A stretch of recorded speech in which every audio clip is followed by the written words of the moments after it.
Alhamdulillah, alhamdulillahilladzi khalaqas samawati wal ard wa ma bainahuma fi sittati ayyamin tsumma stawa 'alal arsy. Asyhadu an la ilaha illallah wahdahu la syarika lah wa asyhadu anna Muhammadan 'abduhu wa rasuluhu la nabiyya ba'd. Allahumma fassalli wa sallim ala hadzal nabiyil karim wa ala alihi wa ashabihi wa man tabi'ahu bi ihsanin ila yaumiddin wal mujahidin at-tahirin. Amma ba'du, fa ya ibadallah, inni usikum wa iyaya bittaqwallah faqad fazal muttaqun. Ittaqullaha haqqa tuqatih wa la tamutunna illa wa antum muslimun. Qala Allah Ta'ala fil Qur'anil Karim, na'udzu billahi minasy syaithanir rajim. Bismillahirrahmanirrahim. Wa bataghi fima ataqallahu daral akhirah wa la tansa nasibaka minad dunya wa asin kama ahsanallahu ilaik wa la tabghil fasada fil ard innallaha la yuhibbul mufsidin. Wa qala Rasulullah sallallahu alaihi wasallam, laisa bi khairikum man taraka dunyahu li akhiratihi wa la akhiratuhu lid dunyahu hatta yusiba minhuma jami'a fa inna dunya balagun ilal akhirah. Kaum muslimin sedang jemaah Jumat rahimakumullah, sebelum khutbah yang singkat kita lanjutkan, mari kita senantiasa bersyukur kepada Allah Subhanahu wa taala. Alhamdulillahi rabbil alamin. Selawat beserta salam buat arwah junjungan kita Nabi Muhammad sallallahu alaihi wasallam. Allahumma shalli ala Muhammad wa ala ali Muhammad. Tak bosan khatib mewasiatkan terutama pada diri khatib sendiri. Mari kita senantiasa meningkatkan ketakwaan kita, memperbaharui iman kita. Jaddidu imanakum, jaddidu imanakum. Terus perbaharui iman kita, karena kita merasakan sendiri kondisi iman kita itu dia tidak stabil. Kondisi iman kita itu gonjang-ganjing, turun naik.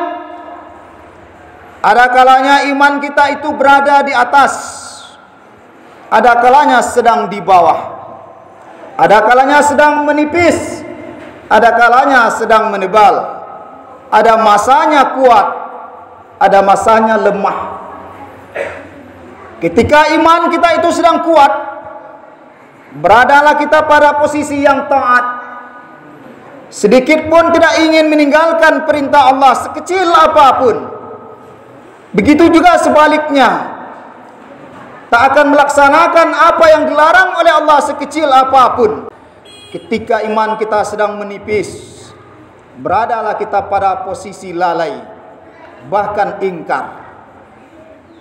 Dengan santai, dengan tanpa beban, dengan biasa saja, berbagai perintah Allah kita lalui begitu saja, kita tinggalkan begitu saja. Beberapa larangan Allah kita laksanakan begitu saja tanpa ada beban, karena iman kita sedang menipis, sedang melemah. Maka senantiasa perbaharui dan perbaharui iman kita. Kaum muslimin sidang jemaah Jumat rahimakumullah, kalau kita perhatikan dan bahkan kita nikmati sendiri dunia dan kehidupannya, semakin hari, semakin lama, semakin bertambah tahun, dunia ini semakin indah. Dunia ini semakin mempesona. Dunia ini semakin menina bobokkan kita. Dunia ini membuat kita semakin lupa akan adanya kehidupan setelahnya, karena sudah terlena dengan keindahan dunia. Bahkan ada orang yang tidak ingin meninggalkan dunia ini dan tak segan-segan mengatakan, saya ingin hidup 1000 tahun lagi. Keindahan dunia yang begitu glamor, yang begitu mewah, yang begitu menakjubkan, tidak sedikit kawan-kawan kita yang sudah terjerumus ke dalam lembah tersebut, yang disebut dengan lembah hubbud dunya, lembah terlalu cinta kepada dunia, yang merupakan salah satu penyakit hati kita. Bukan berarti mencintai dunia tidak boleh, cuman yang dimaksud dengan hubbud dunya ini adalah terlalu cinta kepada manusia. Hubbud dunya rasun kullu khati'ah. Terlalu cinta kepada dunia adalah otak, adalah penyebab setiap kejahatan. Tak ada orang membunuh karena ingin masuk surga, pasti masalah dunia.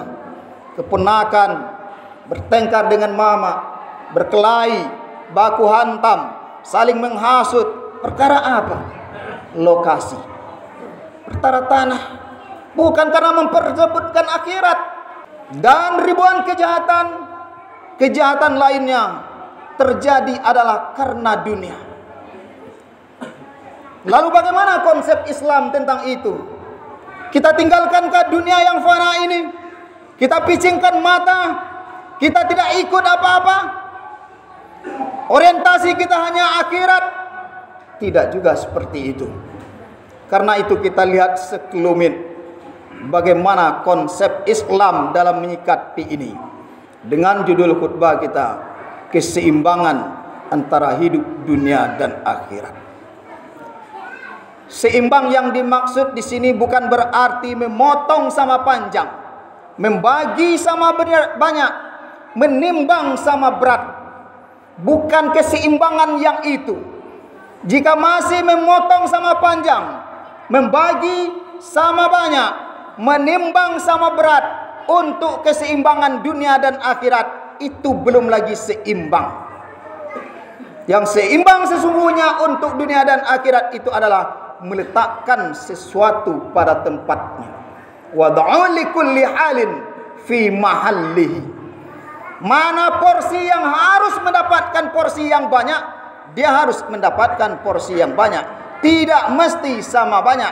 Inilah yang disebut dengan pembagian secara proporsional dan profesional. Tidak mungkin sama banyak bekal yang kita persiapkan untuk bekal kita di dunia dengan bekal kita di akhirat. Dengan notabene waktunya saja sungguh sangat luar biasa jauh perbedaannya. Analogi sederhana, jemaah Masjid Taqwa Batu Menjulur ingin meradakan rekreasi dakwah, rute Batu Menjulur Bukit Tinggi dan kembali ke sini. Jemaah Masjid Kampung Baru juga mengadakan rekreasi dakwah, rutenya Kampung Baru Bukit Tinggi langsung ke Medan dan balik ke sini. Perbedaan antara Bukit Tinggi dengan Medan saja, itu mereka harus membawa bekal yang berbeda. Kalau kita ke Bukit Tinggi, mungkin hanya bisa satu setel yang dipakai. Ini yang dipakai dan pulang juga ini. Atau tambah satu setel untuk pengganti.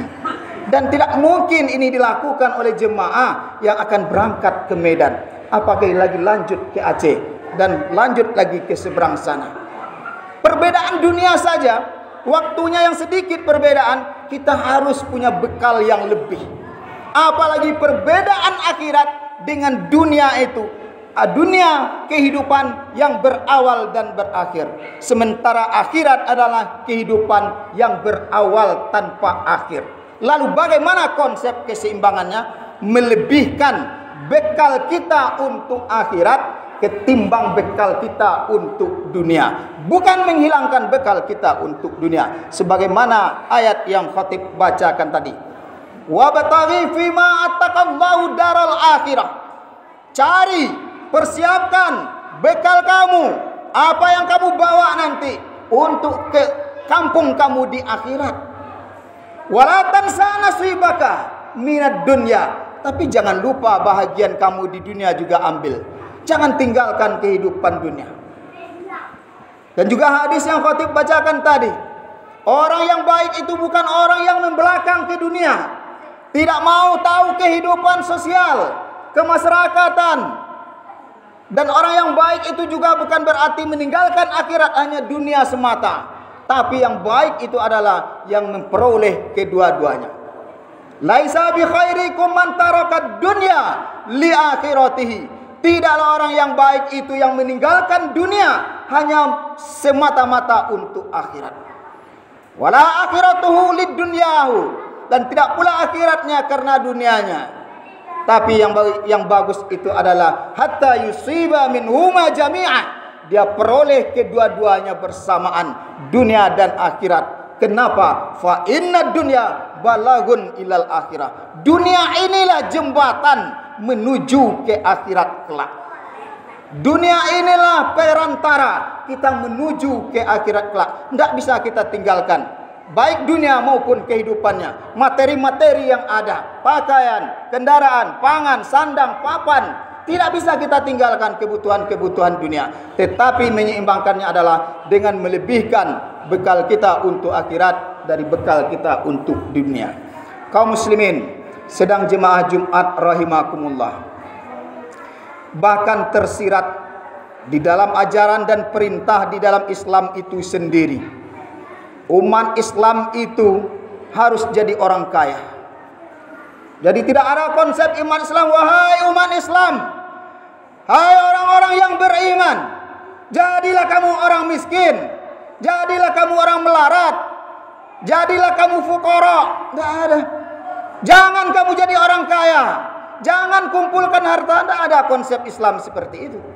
Silakan kumpulkan harta sebanyak-banyaknya dengan cara dapat dengan halal, pergunakan dengan halal. Kunci dapat ridha Allah. Silakan kumpulkan sebanyak-banyak. Tidak ada Islam melarang umat Islam tidak memiliki jabatan, baik di sebuah perusahaan maupun swasta maupun negeri. Mau jadi PNS, legislatif, yudikatif, TNI, Polri, silakan. Tidak ada larangan. Yang penting dapatkan dengan cara yang benar, pergunakan untuk yang benar. Kaum muslimin sedang jemaah Jumat rahimakumullah, dalam rukun Islam saja, dua di antaranya itu tersirat perintah umat Islam itu harus kaya. Pertama, perintah zakat. Tidak ada perintah zakat kepada orang miskin. Kalau ada perintah zakat, berarti yang mengeluarkan zakat itu adalah orang kaya. Orang miskin justru menerima zakat. Jangankan untuk mengeluarkan, untuk makan dia pagi ini dan sore nanti saja sudah susah. Dengan adanya perintah zakat menjadi motivasi bagi kita. Silakan dari segi finansial kamu sehat sesehat-sehatnya. Apalagi perintah haji. Kalau untuk biaya mendiri, sulit rasanya logika kita mengatakan orang miskin untuk makan saja susah, pendidikan anaknya susah, dia naik haji sampai 2 kali. Sulit logika kita menerima. Maka perintah haji itu adalah man istata'a ilaihi sabila.